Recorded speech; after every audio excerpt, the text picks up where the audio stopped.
विचारतो की 370 कलम हटवलं जम्मू काश्मीरमधून, तेव्हा शिवसेनेनं पूर्ण सहकार्य केलं होतं, पाठिंबा दर्शवला होता. मोदी असं म्हणत आहेत की युनिफॉर्म सिव्हिल कोड आणि वन नेशन वन इलेक्शन या मुद्द्यांवर चर्चा व्हायला हवी, हे मुद्दे पुढे यायला हवेत. अशा वेळेस शिवसेना युबीटीचं पंतप्रधानांच्या या एक लक्षात घ्या बघा, एक लक्षात घ्या, मोदींकडे पूर्ण बहुमत नाही. मोदींकडे पूर्ण बहुमत नसताना मोदींनी असे वादग्रस्त विषय चर्चेला आणणं हे देशाच्या शांततेला आणि सुव्यवस्थेला परवडणारं नाही. 370 कलम हटवलं आणि त्याचं राजकारण केलं आणि मतं मागितली. 370 कलम काढल्यावर आम्ही आनंदानं त्याला पाठिंबा दिला. राज्यसभा असेल, लोकसभा असेल, अनेकांनी त्यांना विरोध केला नाही. पण 370 कलम हटवल्यावर जम्मू काश्मीरच्या परिस्थितीत काय सुधारणा झाली हे प्रधानमंत्र्यांनी लाल किल्ल्यावरून सांगायला हवं. ओएसिस फर्टिलिटीच्या तज्ज्ञांनी IVF उपचार पद्धतीद्वारे 1 लाखांहून अधिक जोडप्यांना मातृत्व प्राप्तीचा आनंद दिला आहे. मोफत अपॉइंटमेंट बुक करण्यासाठी आजच संपर्क साधा.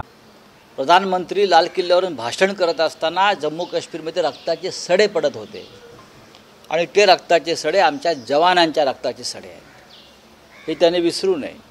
काय बदल झाला काश्मीरमध्ये? लोकशाही मार्गाने अजून विधानसभेच्या निवडणुका होऊ शकला नाहीत, विधानसभेला टाळ आहे, अजूनही इंटरनेट बंद आहे, रोजगार नाही, अमरनाथ यात्रा सुरक्षित नाही, वैष्णवदेवीची यात्रा सुरक्षित नाही, सामान्य नागरिक तिकडला आजही भयभीत आहे.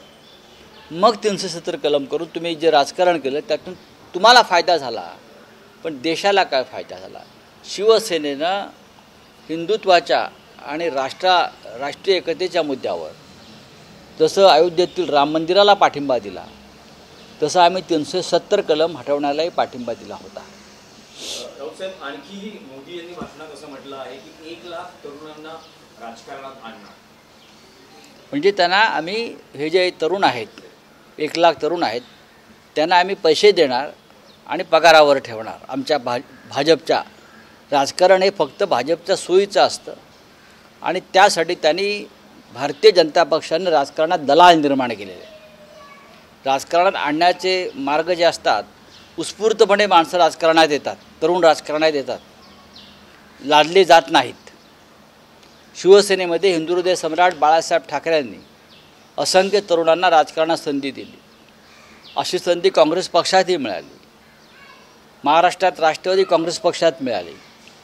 पण भारतीय जनता पक्ष हा तुरुंग आहे आणि त्या तुरुंगात फक्त डांबलं जातं.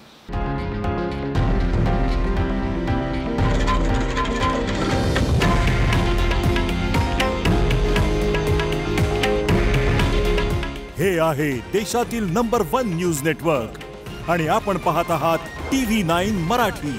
काळजी तुमची, हित महाराष्ट्राचं.